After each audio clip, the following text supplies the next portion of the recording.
Hello friends, இந்த வீடியோவில் வந்து டெஸ்ட் 3யோட சைக்காலஜி எக்ஸ்பிரஷன் தான் பார்க்க போகிறோம்.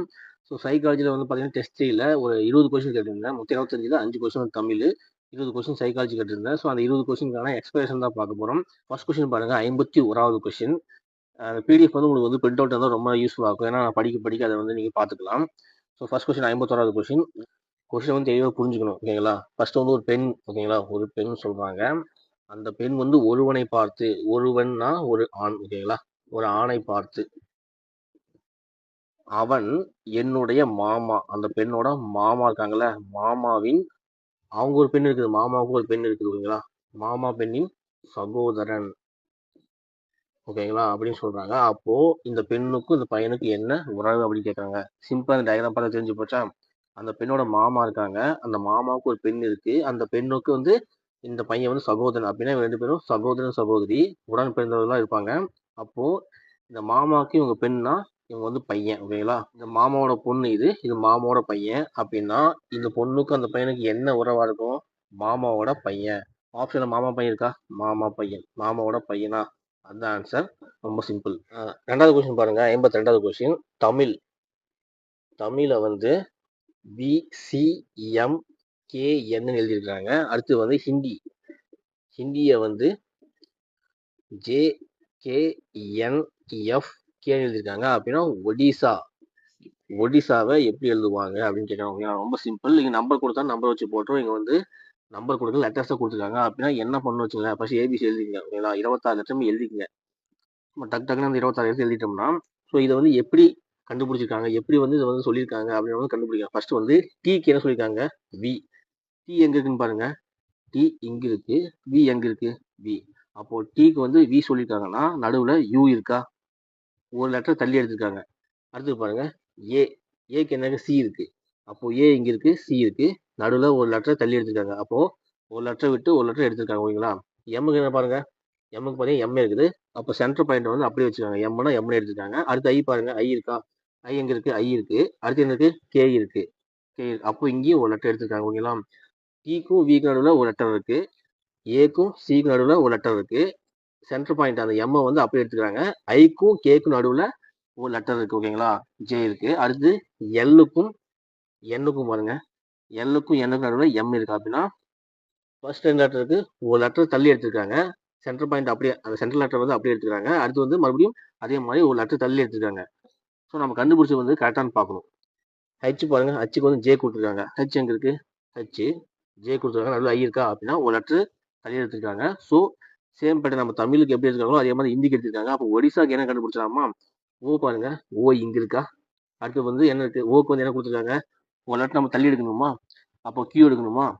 ஏன்னா ஒரு லெட்டர் தள்ளி எடுக்கணும். அப்போ ஃபர்ஸ்ட் வந்து கியூ, ஓக்கு வந்து கியூவா. அடுத்து டிக்கு பாருங்க, டி வந்து எங்க இருக்கு? இங்க இருக்கு. அடுத்து வந்து ஒரு லெட்டர் தள்ளி எடுக்கணுமா? எஃப்ஆ. அப்போ எஃப். ஐ வந்து சென்டர் பாயிண்ட் அப்படியே தான் எடுத்துருக்காங்க, எதுவும் மாத்திரம் இல்லை. அப்போ ஐ அப்படியே வச்சுக்கலாம். எஸ் பாருங்க, எஸ் எங்க இருக்கு? எஸ் வந்து இங்க இருக்கு. அப்போ ஒரு லெட்டர் தள்ளி எடுக்கணுமா? அப்போ என்ன எடுப்போம்? யூ எடுப்போமா? யூ. அடுத்து ஏ பாருங்க, ஏக்கு வந்து ஒரு லெட்டர் தள்ளி எடுத்தா சி.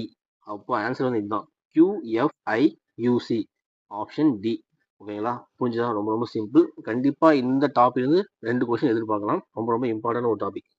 அடுத்த கொஸ்டின் 53வது கொஸ்டின். ஒருவன் வாங்கிய ஒரு கூடை ஆரஞ்சுகளில் 1/8 பங்கு அழுகி இருந்தது. அதாவது 8ல் 1 பங்கு அழுகி போயிடுச்சு, ஓகேங்களா. மீதியில் 4 3 பங்கு வந்து விற்ற பின் அவனிடம் 14 ஆரஞ்சுகள் உள்ளன. கூடையில் இருந்த மொத்த ஆரஞ்சுகள் எத்தனைன்னு கேட்கறாங்க. அதாவது ஒரு கூடையில ஆரஞ்சு பழங்கள் இருக்குது, அதுல 8 பங்குல 1 பங்கு வந்து அழுகி போச்சு. 8ல் 1 பங்கு அழுகி போச்சு. மீதி ஒரு நம்பர் இருக்கும்ல, ஒரு பங்கு அழுகி போச்சு. மீதி இருக்க நம்பர்ல 4ல் 3 பங்கு வந்து வித்துட்டாங்க. மீதி ஒரு பங்கு என்ன இருக்கு சொல்றாங்க? 14 இருக்குன்னு சொல்றாங்க. அப்படின்னா மொத்தமா எத்தனை இருக்கும் அப்படின்னு கேட்கறாங்க. ரொம்ப ரொம்ப சிம்பிள். இது வந்து ஃபார்முலால இருக்கு, ஆனா வந்து ரொம்ப வந்து நம்ம ஆன்சர் வச்சே போடலாம். இப்போ வந்து 1ல் 8 பங்குன்னு வச்சுக்கோங்க, கீழே என்ன இருக்கு? 8. 8ஆல டிவைட் பண்ண ஆன்சர் பாருங்க. 8ஆல எது டிவைட் ஆகுன்னு பாருங்க. ஆப்ஷன்ல பாருங்க, 64 இருக்கு, 60 இருக்கு, 54 இருக்கு, 56 இருக்கா? இந்த 4 ஆப்ஷன் இருக்கு. இதுல 8ஆல எது டிவைட் ஆகுன்னு பார்க்கணும். 64 டிவைட் ஆகும், 56 டிவைட் ஆகுமா? அப்போ இந்த ரெண்டும் கண்டிப்பா வரதுக்கு வாய்ப்பு இல்லை. இந்த 2 ஆன்சர் மட்டும் தான் வரப்போகுது. அப்போ 64, 56. இங்க வந்து என்ன ஃபார்மேட் கொடுத்துருக்காங்க? 1/8, 8ல் 1 பங்கு. அப்போ இந்த ஃபார்மேட்டுக்கு எது செட் ஆகுன்னு பாருங்க. இப்போ 8/64 போடணும் வச்சுங்களேன். 1 8 8 8 8 64, 1/8 வருதா? இதுதான் ஆன்சராக இருக்க முடியும். ஏன் வந்து இங்கே 8 எடுத்துருக்கோம், 8ஆல் டிவைட் ஆகணும்னு பார்க்கணும். ஏன்னா இங்கே 8 இருக்குது, அதனால 8ஆல் டிவைட் ஆகுதான்னு பார்க்குறோம். அதனால தான் 8 எடுத்துக்கோம். 8 டிவைட் 56 போட்டோம்னா 1 8 8 7 8 56. இங்கே 1 டிவைட் 7 தான் வருது, இங்கே 1 டிவைட் 8 வருது. அப்போ ஆன்சர் வந்து 64 தான். ஓகேங்களா, இதுதான் ஆன்சர். இதை வந்து சிம்பிள் பண்ணி கூட காமிக்கிறேன் பாருங்க. இப்போ மொத்தம் 64 படங்கள் இருக்குன்னு நமக்கு ஆன்சர் தெரிஞ்சு போச்சு. இது ரைட்டான ஆன்சர்னு பார்க்கணுமா இல்லையா? அப்போ பாருங்க, மொத்தம் 64 தெரிஞ்சு போச்சு. அதில் ஒரு பங்கு வந்து அருகி போச்சா? 64 ஒரு பங்குனா 8ஆ? அப்போ 64 8 போச்சுன்னா மீதி 56 இருக்குமா? 56 படங்கள். 56 படங்கள்ல 4ல் 3 பங்கை விற்கிறாங்க அப்படின்னா இது 4ஆ பிரிக்கணும். 56 4ஆ பிரிச்சா 14 14 14 14 பிரிக்கலாமா? கூட்டி பாருங்க, 56 வருதா? அப்போ 3 பங்கு வித்துட்டா மீதி எவ்வளவு இருக்கு? 14. மீதி 14 ஆரஞ்சு இருக்குன்னு சொல்றாங்களா? அப்போ வந்து நம்ம கண்டுபிடிச்சது கரெக்ட். ஆன்சர் வந்து 64 தான். ரொம்ப ரொம்ப சிம்பிள். நம்ம வந்து ஆப்ஷனை வச்சு ஆன்சர் கண்டுபிடிச்சா ரொம்ப ரொம்ப சிம்பிளா தான் இருக்கும். கொஞ்சம் நம்ம வந்து யோசிச்சா மட்டும் போதும். அடுத்த கொஸ்டின் பாருங்க. பிளஸ் என்பது பெருக்கல் எனவும், மைனஸ் என்பது வகுத்தல் எனவும், பெருக்கல் என்பது பிளஸ் எனவும், வகுத்தல் என்பது மைனஸ் எனவும், இது மாதிரி குறிய மாற்றி சொல்றாங்க. பாட் மாஸ் ஆல்ரெடி வந்து இந்த சமம் பார்த்துருக்கோம். ஓகேங்களா, என்ன சொல்லியிருக்காங்க? 42 இன்ட்டு 21 மைனஸ் 3 பிளஸ் 6 வகுத்தல் 4. இப்போ வந்து இந்த குறிகளை வந்து மாற்றணும். பெருக்கலுக்கு என்ன சொல்லியிருக்காங்க? 42 போட்டணும். பெருக்கலுக்கு என்ன சொல்லியிருக்காங்க? பிளஸ், அப்போ 21. மைனஸ்க்கு என்ன சொல்லியிருக்காங்க? மைனஸுக்கு வந்து வகுத்தல். அடுத்து 3 போட்டுக்கலாம். பிளஸ்க்கு என்ன சொல்லியிருக்காங்க? பிளஸ்க்கு வந்து பெருக்கல்.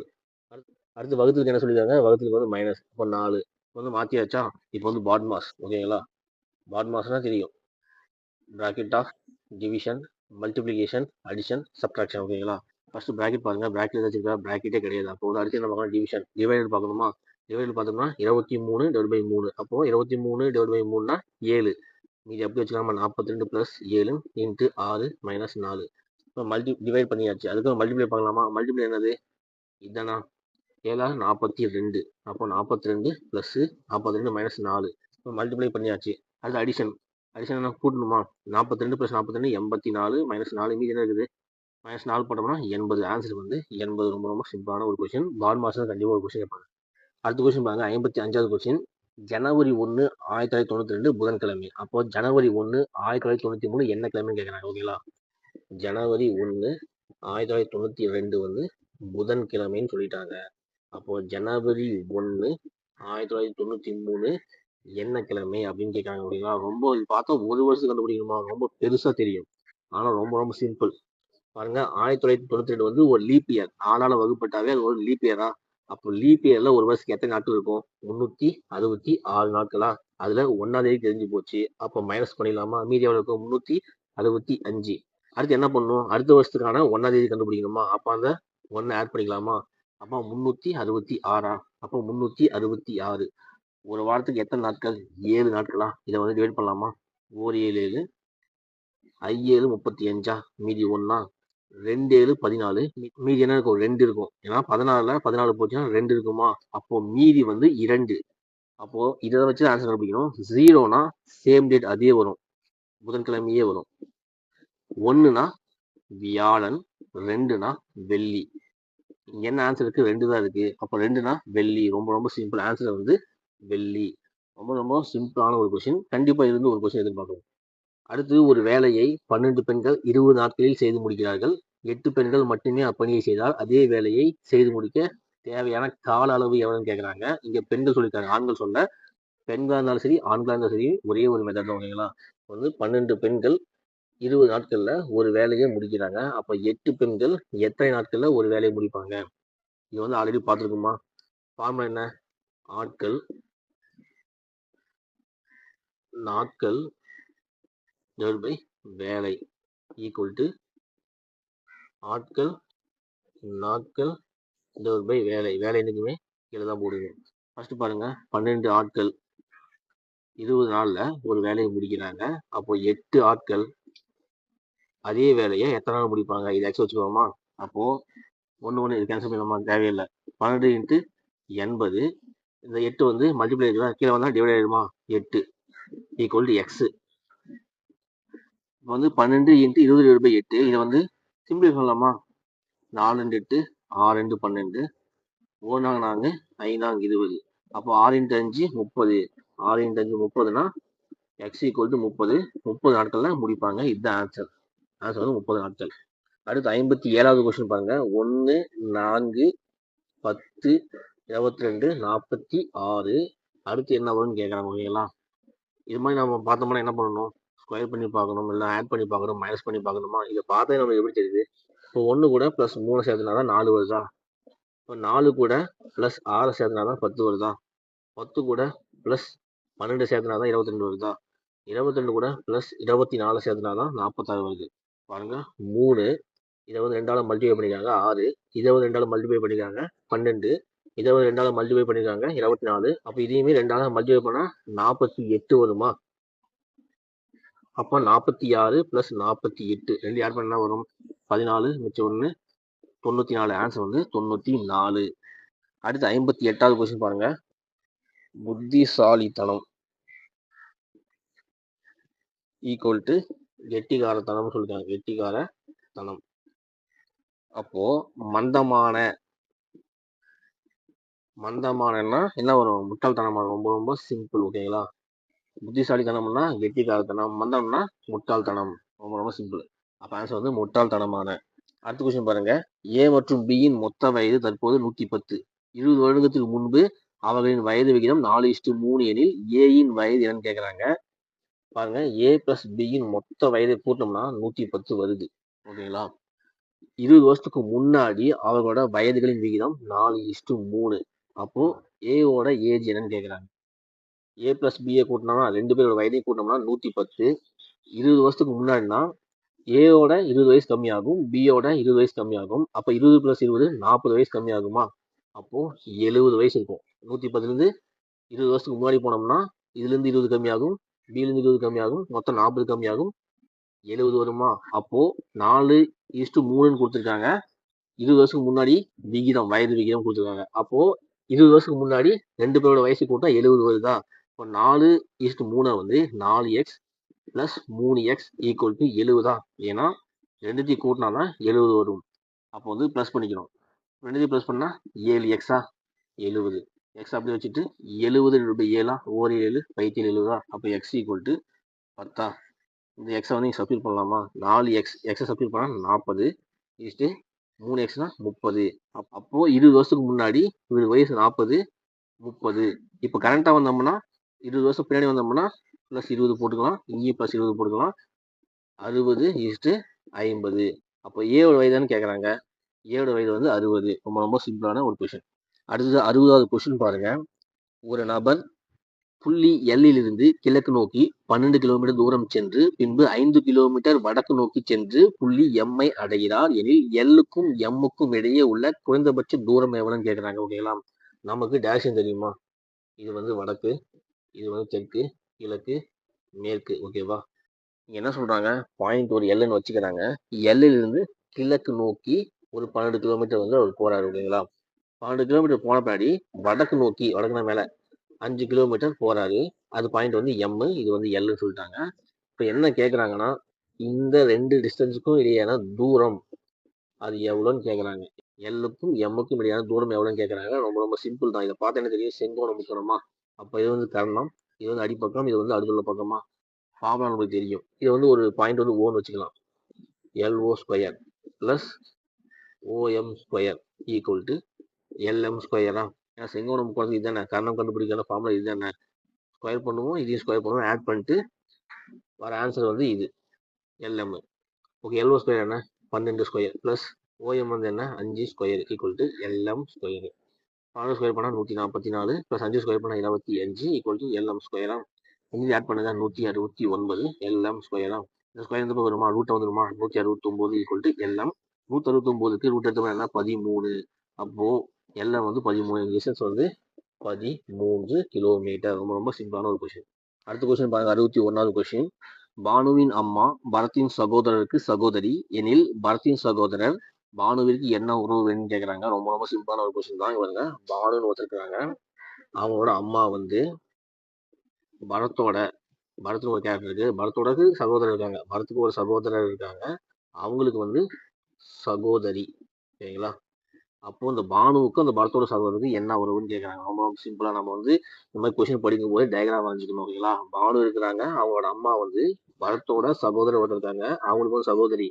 பரத்தோட சகோதரருக்கு வந்து பானுவோட அம்மா சகோதரினா இவங்க 2 பேருக்கும் சகோதரி தான். ஓகேங்களா, சகோதரி தான். அப்போ 3 பேரும் உடன் பிறந்தவர்கள். ஏன்னா சகோதரி சகோதரனா எல்லாருமே வந்து அண்ணன் தங்கச்சியா இருப்பாங்க, அக்கா தம்பியா இருப்பாங்க. சிம்பிளா இவங்க 3 பேரும் ஒரே குடும்பத்தை சேர்ந்தவர்கள், அண்ணன் தம்பி அக்கா தங்கச்சி அந்த மாதிரி சகோதரி. புரியுதுங்களா? அப்போ வந்து பானுவோட அம்மாவோட சகோதரர் வந்து என்ன ஆகுவாங்க, தாய் மாமா. அப்போ வந்து பரத்தோட சகோதரர் பானுவுக்கு வந்து தாய் மாமா. ஓகேங்களா, ஆன்சர் வந்து தாய் மாமா. ரொம்ப ரொம்ப சிம்பிள். ஓகேங்களா, அம்மாவோட சகோதரர்கள் வந்து அந்த பொண்ணுக்கு வந்து தாய் மாமா. ஆன்சர் வந்து தாய் மாமா. அடுத்த கொஸ்டின் பாருங்க, ஓரியன்ட்.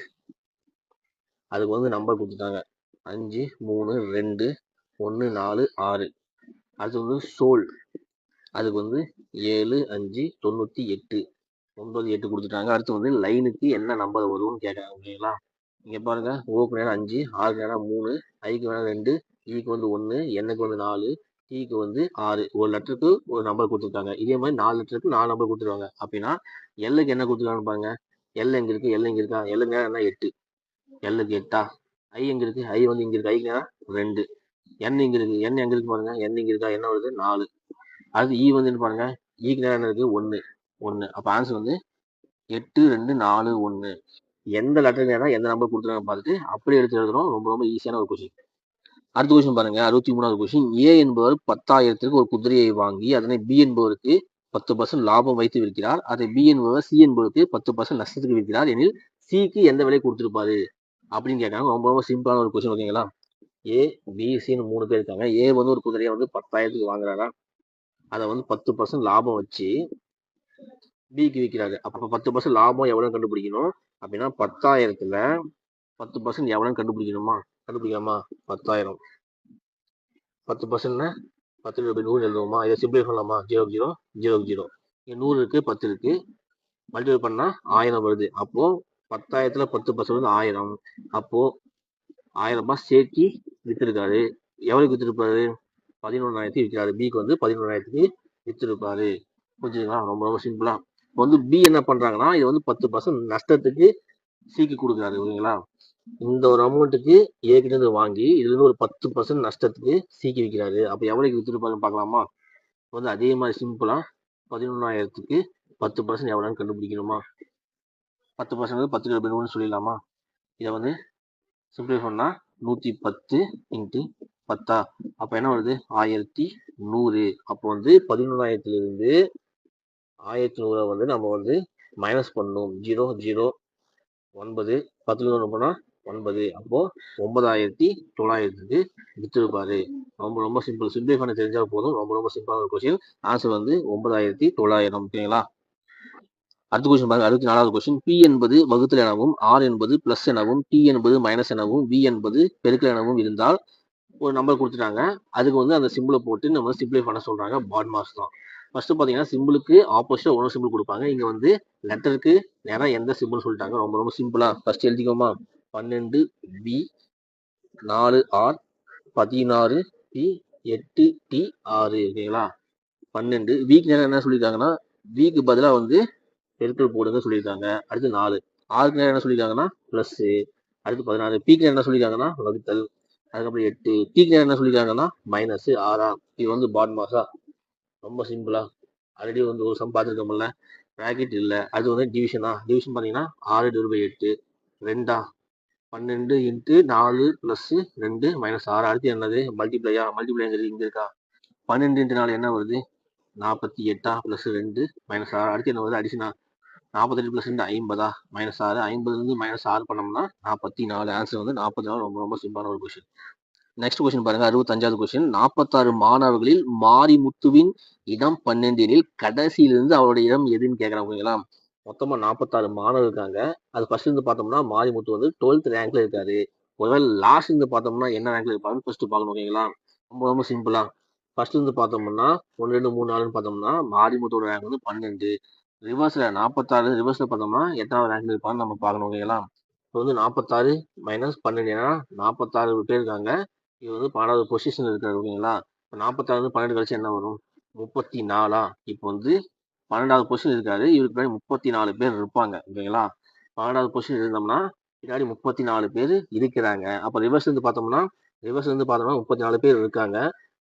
அதுக்கு முன்னாடி ஒரு இடம் தள்ளி இருக்காரு அப்படின்னா +1. அப்போ 35வது இடத்துல இருப்பாரு. ஆன்சர் வந்து 35. ரொம்ப ரொம்ப சிம்பிள். ஓகேங்களா, புரிஞ்சுதா? ஃபர்ஸ்ட் இருந்து பார்த்தோம்னா 12வது பொசிஷன் இருப்பாரு. அப்போ ரிவர்ஸ் வந்து பார்க்கணும். மொத்தம் 46 பேர் இருக்காங்க. 46 - 12. 12வது பொசிஷன் இருந்தாருன்னா பின்னாடி 34 பேர் இருப்பாங்க. ரிவர்ஸ் வந்து பார்த்தாங்கன்னா 34 பேர் இருப்பாங்க. அதுக்கு அடுத்து அவர் வருவாரு. +1 35. 35வது ரேங்க்ல இருப்பாரு. ரொம்ப ரொம்ப சிம்பிளான ஒரு விஷயம். அடுத்து 66வது கொஸ்டின் பாருங்க. ரொம்ப ரொம்ப சிம்பிளான ஒரு கொஸ்டின் தான். இந்த மாதிரி ஒரு டயக்ராம் கொடுத்துருக்காங்க. 3 டயக்ராம் வந்துருச்சு. அடுத்து என்ன டயக்ராம் வரும்னு கேட்குறாங்க. இதை கண்டுபிடிச்சாவே நம்ம வந்து இதை கண்டுபிடிச்சிடலாமா? ரொம்ப சிம்பிளா. இங்க பாருங்க, இதை வந்து இந்த மாதிரி வந்திருக்கு. நெக்ஸ்ட் கொஸ்டின் இது வந்து அப்படி திருப்பி போட்டுருக்காங்க. இப்படி இருக்கிறத இப்படி போட்டுருக்காங்க. இந்த பக்கம் இருக்கிறத அப்படி திருப்பி போட்டுருக்காங்க. அப்படி வந்து க்ளோஸ் பண்ணிட்டாங்க. ஓகேங்களா, அதே மாதிரி தான் சிம்பிளா இப்படி இருக்குதா, இதை வந்து ரிவர்ஸ் பண்ணி போடலாமா? இந்த பக்கம் இருக்கிறத வந்து இப்படி எழுதலாம். இந்த பக்கம் திரும்பி இருக்கிறத வந்து இந்த பக்கம் மாற்றி எழுதலாமா? அப்போ வந்து ஸ்கொயர் வருமா?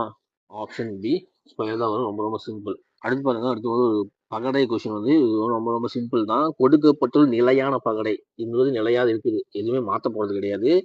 நிலையான பகடையில் 3 புள்ளிகள் கீழே காணப்பட்டால் மேலே எத்தனை புள்ளிகள் இருக்குன்னு சொல்றாங்க. 3 புள்ளிகள் எங்க இருக்குது? இங்க இருக்குதா? 3 புள்ளிகள் இங்க இருக்குது. இங்க இருக்கிற ஒரு 3 புள்ளிகள் கீழே போச்சுன்னா அதுக்கு ஆப்போசிட்டா மேல 3க்கு மேல என்ன இருக்குன்னு கேட்கறாங்க. சிம்பிளா வந்து 3க்கு ஆப்போசிட்டா எந்த நம்பர் இருக்குன்னு கேட்கறாங்க. ஓகேங்களா, கொஸ்டின் வந்து புரிஞ்சுக்கிட்டாவே போதும். என்னன்னா, கொடுக்கப்பட்ட நிலையான பகடையில் 3 புள்ளிகள் இங்க இருக்குது. இது வந்து கீழே போயிடுச்சுன்னா அதுக்கு மேல என்ன வரும்? அதாவது 3க்கு ஆப்போசிட்டா என்ன வரும்? அதுதான் கேட்கறாங்க. சிம்பிளா இந்த டயக்ராம் பாருங்க. இங்க 2 இருக்கு, இங்க 5 இருக்கு, இங்க 3 இருக்கு. அடுத்த டயக்ராம் பாருங்க. சேம் 5 டாட் வந்து அது மேலே தான் இருக்குது. இந்த 2 வந்து இந்த பக்கம் போயிருக்குது. புரியுதுங்களா? 5 அங்கேயே தான் இருக்குது. இந்த 2 வந்து இந்த பக்கம் போயிருக்குது. அப்போ 3 வந்து இதுக்கு ஆப்போசிட்டா போயிடும். அப்போ இங்க ஒண்ணு இருந்துச்சு இல்ல, அது வந்து இதுக்கு முன்னாடி வந்துடுமா? முன்னாடி என்ன வந்திருக்கு? 4. ஆன்சர் வந்து 4. 3க்கு ஆப்போசிட்டா வந்து 4. ஓகேங்களா, 3க்கு ஆப்போசிட் 4. இந்த 4 வந்து இங்க வந்து முன்னாடி வந்துருக்கு. ரொம்ப ரொம்ப சிம்பிள். புரிஞ்சுனாவே போதும். ஓகேங்களா, சிம்பிளா இது வந்து 3க்கு ஆப்போசிட்டா என்ன இருக்குன்னு கேட்கறாங்க. இந்த டயக்ராம் பார்த்துட்டோம். அடுத்த டயக்ராம் பாருங்க. அந்த 5 அங்கேயே தான் இருக்குது. இந்த 2 வந்து இந்த பக்கம் வந்திருக்குது. இங்க வந்துருக்குதா? அப்போ இந்த 3 வந்து அந்த பக்கம் போயிடும். இந்த 3க்கு ஆப்போசிட்டா ஒரு நம்பர் இருக்கும்ல, அது முன்னாடி வந்துடுமா? என்ன முன்னாடி வந்திருக்கு? 4. ஆன்சர் வந்து 4. ரொம்ப ரொம்ப சிம்பிளான ஒரு கொஸ்டின். ஓகேங்களா, அடுத்த கொஸ்டின் பாருங்க. விடுபட்ட எண்ணை காண்க. ஓகேங்களா, இது வந்து ஆல்ரெடி நம்ம பார்த்துருக்கோம். இன்னொரு கொஸ்டினை வந்து இதை பண்ணாவே என்ன பண்ணுவோம்? இந்த மாதிரி கொஸ்டின் வந்தாவே ப்ளஸ் பண்ணுவோம், மைனஸ் பண்ணுவோம், ஸ்கொயர் பண்ணுவோம். வந்து இது 2 கண்டுபிடிச்சிட்டா இதை வந்து கண்டுபிடிச்சிடலாமா? ஃபர்ஸ்ட் இதை வந்து எப்படி கண்டுபிடிக்கலான்னு பாருங்க. இங்கே 26 வருது. அப்போ 26 வரணுமா? என்ன பண்ணியிருப்பாங்க? சிம்பிள். இதை பாருங்க. இது வந்து 7 ஸ்கொயர், 7 49. இங்கே 6 ஸ்கொயர், 6 36. இங்கே 64, 8 ஸ்கொயர். இங்கே வந்து 25, 5 ஸ்கொயரா? அப்போ வந்து 7 + 6 + 8 + 5 எல்லாத்தையும் ப்ளஸ் பண்ணி பாருங்க. 13, 21, 26, 26 வந்துச்சா? நம்ம கண்டுபிடிச்சது கரெக்டான ஃபர்ஸ்ட் பார்க்கணுமா? அதே மாதிரி இங்கேயுமே பண்ணலாமா? 81னா 9 ஸ்கொயர், 9னா 3 ஸ்கொயர், 16னா 4 ஸ்கொயர், 25னா 5 ஸ்கொயர். அப்போ வந்து 9 + 3 + 4 + 5 12, 16, 21. 21 நம்ம கண்டுபிடிச்சது வந்து கரெக்ட் தான். அப்போ சேம் பேட்டர்ன் இங்கே வந்து அப்ளை பண்ணலாமா? எனக்கு 64, 64 8 ஸ்கொயர், 75னா 5 ஸ்கொயர், 144னா 12 ஸ்கொயர், 36னா 6 ஸ்கொயர். அப்போ வந்து 8 + 5 + 12 + 6 13, 25, 31. 31 வந்து ஆன்சர் வந்து 31. Option B. அடுத்த கொஸ்டின் பாருங்க. ஒரு 3 வார்த்தை கொடுத்துட்டாங்க. அந்த 3 வார்த்தைக்கு ஏற்ற வரைபடம், டயக்ராம் வரைன்னு சொல்லிட்டாங்க. ஓகேங்களா, என்னென்ன வார்த்தைகள்? புத்தகம், அடுத்தது அங்காடி, அடுத்து வந்து வண்டி. ஓகேங்களா, எல்லாமே பாருங்க எதுக்குமே சம்மந்தமே கிடையாது. இது வந்து புத்தகம், இது வந்து அங்காடி. அங்காடியில வந்து ஒரு மளிகை பொருட்கள் கிடைக்கும். அது வண்டி. 3மே வந்து ஒரு டிஃப்ரெண்டா இருக்குது. ஓகேங்களா, அதனால வந்து தனித்தனியா வரைஞ்சிக்கிறோம். 3மே செப்பரேட்டான ஒரு டயக்ராம். ஸோ ஆன்சர் வந்து ஆப்ஷன் டி தான் வரும். 3மே தனித்தனியா ஒரு டயக்ராம். ஓகேங்களா, 3 சர்க்கிள். புத்தகம் தனி, அங்காடி தனி, வண்டி தனி. சேம் எதுவுமே வந்து எதுக்குள்ளேயும் எதையும் வரல, எதுக்குள்ளேயும் கனெக்ட் ஆகல. அதனால வந்து தனித்தனியா வச்சுக்கிறோம். Option D. ஸோ இந்த மாதிரி ஒரு பகடை எக்ஸாம் கொடுத்துட்டாங்க. இதுல வந்து 3க்கு எதிராக, இந்த 3 நம்பருக்கு இதுக்கு எதிராக ஆப்போசிட்டா என்ன நம்பர் இருக்குன்னு கேட்கறாங்க. ஸோ இங்க வந்து 3க்கு பக்கம் என்ன இருக்கு? 6 இருக்கு, 5 இருக்கு. அப்போ வந்து கண்டிப்பா 3க்கு ஆப்போசிட்டா 6, 5 வராது. எலிமினேட் பண்ணிட்டோமா? மீதி என்ன இருக்குது? 1, 2, 4. இந்த 3 ஏதாச்சும் ஒரு நம்பர் தான் வரும். ஓகேங்களா, இந்த 3 நம்பர்ல எல்லா டைஸ்லயுமே காமனா எதுன்னு பாருங்க. இங்க 4 வருது, இங்க 4 வருது, இங்கேயுமே 4 வருது. அப்போ வந்து 4 வச்சுக்கிறோமா?